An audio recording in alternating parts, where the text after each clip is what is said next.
The call came on a Tuesday afternoon while I was reviewing quarterly reports for my hospitality portfolio. Victoria Sterling, Manhattan's most exclusive wedding planner, was on the line, her voice carrying that practiced sympathy reserved for delivering uncomfortable news. "Ms. Martinez, I'm calling about your sister Amanda's wedding. I'm afraid there's been a situation regarding your participation as a bridesmaid." I set down my pen and leaned back in my leather chair, looking out at the Manhattan skyline from my corner office. "What kind of situation, Victoria?" "Well, your parents contacted me this morning. They explained that you might not be able to attend because of financial constraints. They mentioned you couldn't afford the bridesmaid dress, which is $500, and they didn't want you to feel embarrassed." The words hung in the air like a slap. I'd been expecting something like this ever since Amanda announced her engagement 6 months ago. My family had perfected the art of exclusion disguised as protection. "I see," I said calmly. "And what exactly did my parents suggest?" Victoria's discomfort was palpable through the phone. "They asked me to call and explain that it would be perfectly understandable if you couldn't make it. They said you're going through a difficult time financially and they don't want to put pressure on you." I almost laughed. A difficult time financially. If only they knew that the struggling artist they pitted had built a $3.2 billion hospitality empire while they thought I was barely making rent in my tiny studio apartment. "Victoria, tell my parents I'll think about it and get back to them," I said. "Thank you for calling." After hanging up, I sat in silence for a moment, processing the familiar sting of being dismissed by my own family. They'd been doing this for years, making decisions about my life based on assumptions they'd never bothered to verify. To them, I was still Elena, the dreamy 22-year-old who dropped out of business school to pursue art. They had no idea that my art had evolved into acquiring and transforming luxury properties across 3 continents. While they saw failure, I'd been building an empire, one carefully chosen investment at a time. The irony was delicious. Amanda's dream wedding was being held at Grandview Estate, the crown jewel of Westchester County's event venues. What my family didn't know was that I'd purchased the property 2 years ago through one of my subsidiary companies, Sterling Hospitality Group. They'd been planning their perfect wedding at my venue, bad-mouthing my financial situation to my own employee. I picked up my phone and scrolled through my contacts until I found Amanda's number. My sister and I had once been close, but that changed when she married into the Patterson family and absorbed their values about success, image, and worth.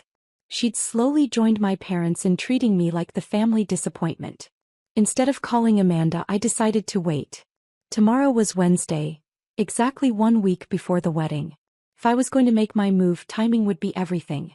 That evening, I sat in my penthouse apartment overlooking Central Park, a glass of wine in hand, thinking about how we'd gotten here. Growing up, my parents had always favored Amanda. She was the perfect daughter, law degree from Columbia, married to a successful investment banker, living in the right neighborhood, saying the right things. I was the wild card, the one who asked too many questions and refused to follow the predetermined path. When I dropped out of business school to pursue art, they were devastated.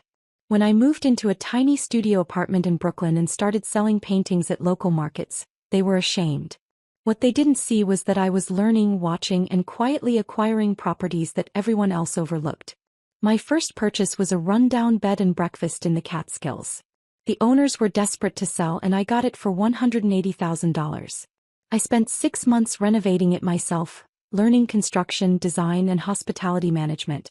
When I reopened it as an upscale retreat, bookings exploded. The profit from that sale funded my next purchase and then the next. While my family pitted my struggling artist lifestyle, I was building relationships with property developers, learning about markets and identifying opportunities. I kept my real life hidden, partly for privacy, but mostly because I'd grown tired of having to prove myself to people who'd already decided I was a failure. The next morning, I arrived at my office early and called Victoria directly. "Victoria, it's Elena Martinez. I wanted to follow up on yesterday's conversation." "Of course, Elena. Have you made a decision about Amanda's wedding?" "I have. I'll definitely be attending. In fact, I'd like to make a few adjustments to the arrangements." "Oh, wonderful. I'll let your parents know you've sorted out the dress situation. What kind of adjustments did you have in mind?" I smiled, looking out at the city below. "Nothing major. I just want to ensure everything runs perfectly." After all, it's going to be a very memorable day for everyone involved. Absolutely. Grandview Estate is our premier location. The Patterson family spared no expense. The total cost is approaching $400,000. $400,000. That was more than most people made in 5 years. Yet my parents had convinced themselves I couldn't afford a $500 dress. Victoria, I need to ask you something. As Amanda's sister, I'd like to contribute something special to the wedding. Could you set up a meeting for me with the venue management? I have some ideas for additional touches that might make the day even more special. That's so thoughtful of you, Elena. I'll arrange a meeting with the estate manager for this afternoon. They're always open to enhancing their events. Perfect. And Victoria, let's keep this between us for now. I want it to be a surprise. After ending the call, I called my assistant Sarah into my office. She'd been with me for 3 years and was one of the few people who knew the full scope of my business operations.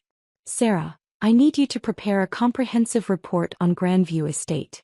Financial records, staffing, upcoming events, everything. Also, compile a guest list for Amanda Martinez's wedding this Saturday. Sarah raised an eyebrow. The Martinez wedding, isn't that your sister? It is. And it's time my family learned a few things about the business world. By noon, Sarah had delivered a thick folder containing everything I needed to know about Saturday's event. The guest list read like a who's who of New York society. Politicians, business leaders, old money families. My parents had been planning this wedding for months, treating it as their chance to showcase their success and social connections. At 2 p.m., I arrived at Grandview Estate for my meeting with the venue management. The estate was even more beautiful than I remembered from my last visit. Rolling hills, manicured gardens, and a stunning mansion that had been converted into the perfect event space. I'd purchased it because I recognized its potential, but standing here now I felt proud of what my team had accomplished. Marcus Webb, the estate manager, greeted me in the main foyer. He was a distinguished man in his 50s who'd been running high-end events for decades. Ms. Martinez, Victoria Sterling said you wanted to discuss some additions for Saturday's wedding. I have to say, everything is already planned to perfection, but we're always happy to accommodate special requests. Marcus, I appreciate you meeting with me on short notice. I wanted to discuss a few things about Saturday's event, but first I think there's something you should know. I handed him my business card, the one with my full title. Elena Martinez, CEO, Sterling Hospitality Group. Marcus's eyes widened as recognition dawned. You're the owner. I am. And Saturday's wedding is for my sister Amanda. My family doesn't know about my connection to this place, and I'd like to keep it that way until the right moment. Marcus nodded slowly, understanding the delicate situation. How can we help make this wedding memorable for the right reasons? I want everything to proceed exactly as planned until the reception dinner. Then I'd like to make a small announcement. Nothing dramatic, just a toast that might surprise a few people. Of course. And might I say, it's an honor to host your family's celebration. Your vision for this estate has been remarkable. Thank you, Marcus. There's one more thing. I understand my parents have been concerned about my financial situation. They've told several vendors that I can't afford certain aspects of the wedding. I'd like to address that. What would you like us to do? Nothing yet. Just be prepared for some interesting reactions on Saturday. Friday arrived with the typical pre-wedding chaos.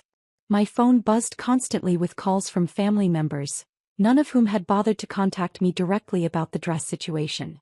Instead, I heard through cousins and aunts that my parents were handling the Elena situation, and that everything would work out fine. My mother finally called Friday evening, her voice carrying that particular tone she used when she thought she was being generous. Elena, sweetheart, Amanda's wedding is tomorrow and we wanted to make sure you felt included. Victoria mentioned you were having trouble with the bridesmaid dress. Hi, Mom. Yes, Victoria called. Thank you for thinking of me. Well, your father and I discussed it and we decided to cover the cost of the dress. We don't want you to miss Amanda's special day because of money. The condescension in her voice was breathtaking. They were offering to pay $500 for a dress so I could attend a wedding at a venue I owned. That's very kind of you, Mom, but I've already handled the dress situation. Oh good. I'm glad you worked something out. We'll see you at the church tomorrow morning.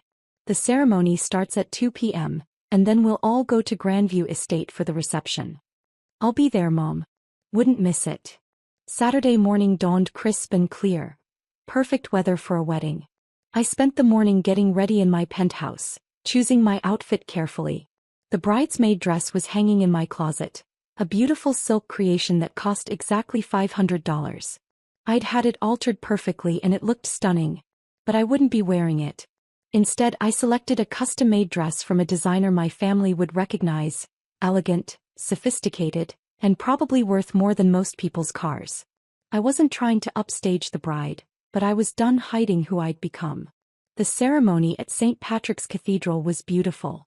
Amanda looked radiant, and despite everything, I felt genuinely happy for her. Whatever issues we had as a family, she deserved a perfect wedding day. My parents barely acknowledged me during the ceremony, though I caught my mother glancing at my dress with confusion. They'd been expecting their struggling daughter to show up in something modest and apologetic. Instead, I looked like I belonged among the Manhattan elite filling the cathedral. After the ceremony, the wedding party and guests made their way to Grandview Estate. I rode alone, taking the scenic route through Westchester County, giving myself time to prepare for what was coming. The estate looked magnificent. My staff had outdone themselves with the decorations and everything was perfect. Guests were already mingling on the terrace, champagne glasses in hand, admiring the view of the Hudson Valley.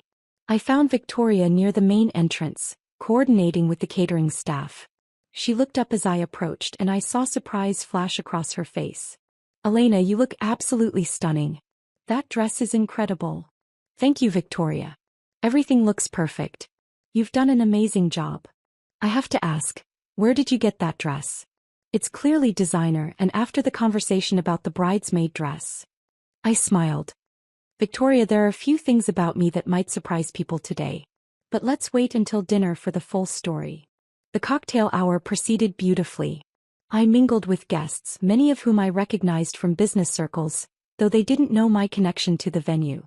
My parents worked the crowd like seasoned politicians, introducing Amanda and her new husband to anyone who might be useful for their social climbing. I overheard my mother talking to Mrs. Patterson, Amanda's new mother-in-law, near the bar. "We're so proud of both our daughters," my mother was saying. "Amanda's doing so well with her law practice and Elena is, well, she's finding her way. Art is such a difficult field." Mrs. Patterson nodded sympathetically. "It must be challenging to have children on such different paths. But I'm sure Elena will figure things out eventually." "Oh, we hope so. She's very talented, just not very practical. We actually had to help her with the bridesmaid dress. She couldn't afford it." I sipped my champagne and smiled. In 30 minutes we'd be sitting down for dinner and I'd have my moment. As the sun began to set, Marcus appeared at my side. "Ms. Martinez, we're ready to transition to dinner service. Would you like us to proceed with the seating arrangements as planned?" "Yes, but I'd like to make one small change. Instead of the traditional toasts from the father of the bride and best man, I'd like to add one more speaker to the program." "Of course. When would you like to speak?" "After my father's toast, before dessert is served. That should give everyone time to settle in." Marcus nodded and disappeared to coordinate with his staff. I made my way to the dining room, a stunning space with floor-to-ceiling windows overlooking the gardens. The tables were set with crystal and silver, and candles created a warm, romantic atmosphere. I found my assigned seat at table 6, not the family table, of course. That honor was reserved for the Pattersons and my parents' closest friends. I was placed with some family acquaintances and distant relatives, people who barely knew me but had heard the stories about the disappointing daughter. As dinner was served, conversation flowed around the table. The usual wedding topics: how beautiful the bride looked, how expensive everything must be, how lucky the families were to afford such a lavish celebration. "This venue must cost a fortune," said my cousin Rebecca, gesturing around the room. "I heard they charge $50,000 just for the space rental." Actually, it was $75,000, but I didn't correct her. "Elena, how are you doing these days?" asked Mrs. Chin, an old family friend. "Your mother mentioned you're still working on your art?" "I'm doing very well, thank you. My work keeps me busy." "That's wonderful, dear. It's so important to pursue your passions even if they're not, well, practical." Before I could respond, my father stood up at the head table, champagne glass in hand. The room gradually quieted as he prepared to give his traditional father of the bride toast. Ladies and gentlemen, thank you all for being here today to celebrate Amanda and Michael's union. As Amanda's father, I couldn't be prouder of the woman she's become. She's accomplished everything we could have hoped for: a successful career, a wonderful husband, and a bright future ahead. He paused, his eyes scanning the room. Of course, every family has its challenges. We have 2 daughters, and while we're celebrating Amanda's success today, we continue to hope and pray that our other daughter will find her way to the same kind of stability and achievement. The words hit like a physical blow. Even at Amanda's wedding, even in this moment of celebration, he couldn't resist taking a shot at me. Around the room, I saw people glancing in my direction with pity and embarrassment. My father continued, oblivious to the damage he was causing. But today is about Amanda, and we couldn't be happier. To Amanda and Michael. The room raised their glasses and toasted, but I could see the discomfort on many faces. My father had just publicly humiliated his own daughter at a family wedding. As the applause died down, Marcus appeared beside the head table and whispered something to the wedding coordinator. A moment later, she stood up. Ladies and gentlemen, we have one more toast this evening. Elena Martinez would like to say a few words. The room fell silent. I could see confusion on my parents' faces, and Amanda looked surprised but pleased. I stood up slowly, smoothing my dress, and walked to the front of the room. Thank you all for being here tonight to celebrate Amanda and Michael. Before I begin, I want to say how beautiful my sister looks and how happy I am for both of them. I paused, looking around the room at the faces staring back at me. Some curious, some sympathetic, some uncomfortable after my father's speech. My father just spoke about family challenges and finding one's way to success. I think it's interesting how we define success and how assumptions can shape our understanding of the people closest to us. My mother was frowning now, clearly wondering where this was going. For the past several years, my family has worried about my financial situation. They've been concerned that I'm struggling, that I can't afford things like a $500 bridesmaid dress. In fact, they've been so worried that they've taken it upon themselves to explain my situation to others. A murmur rippled through the room. My father's face was reddening. I appreciate their concern, I really do. Comes from a place of love. But I think there's been a misunderstanding that needs to be cleared up. I reached into my purse and pulled out a folder of documents. You see, while my family thought I was struggling to make ends meet as an artist, I was actually building something else entirely. I started with a small bed and breakfast in the Catskills, then expanded into luxury hospitality properties across the country. The room was completely silent now.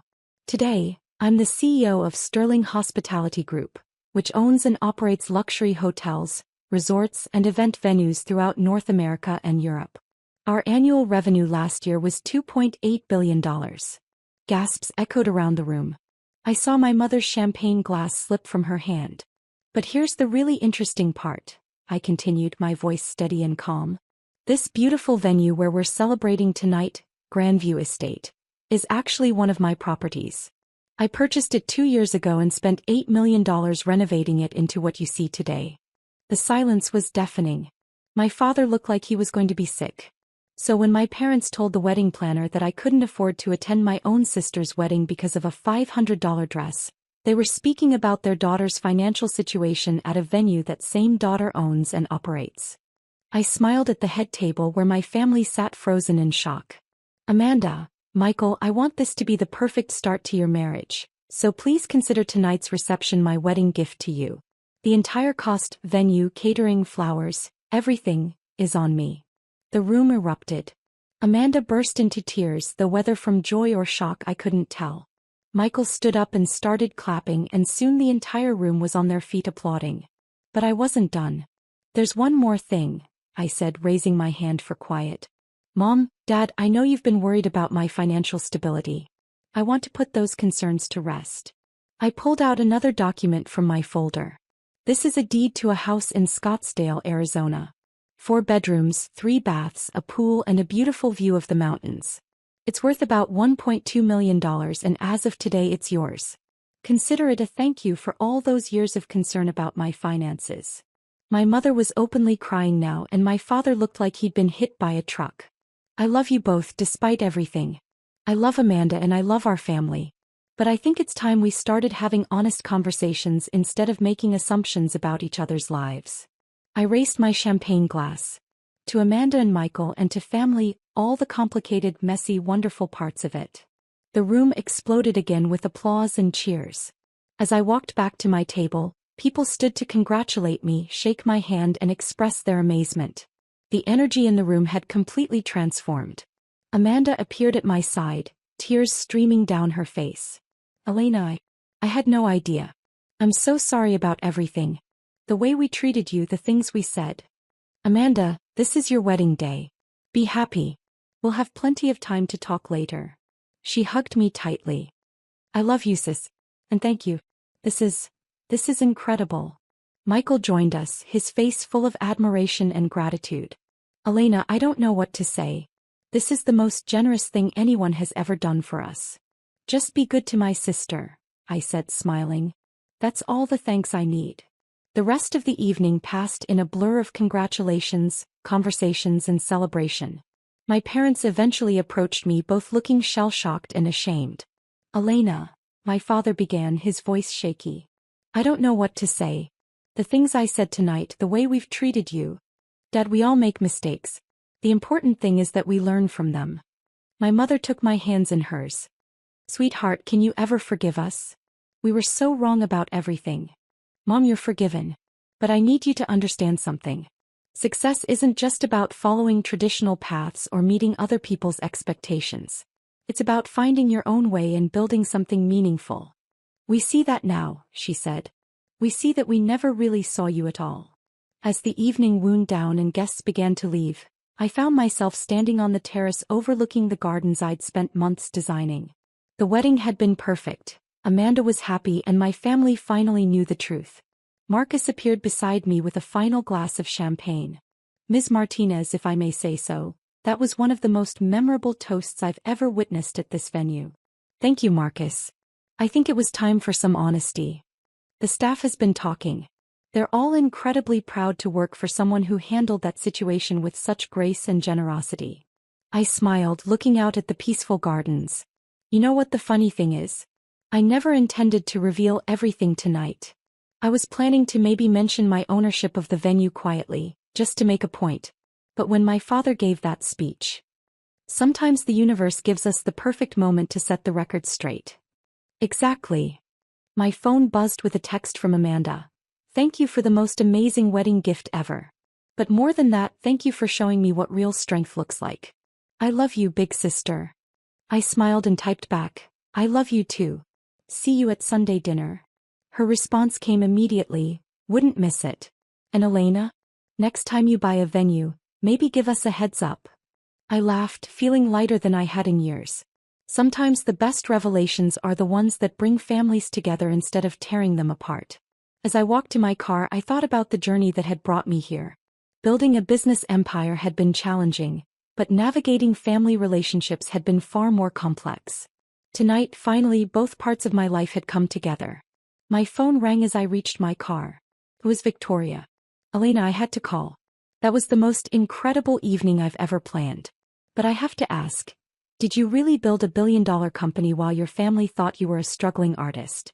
It's complicated, Victoria. But yes, that's essentially what happened. How does someone hide that level of success?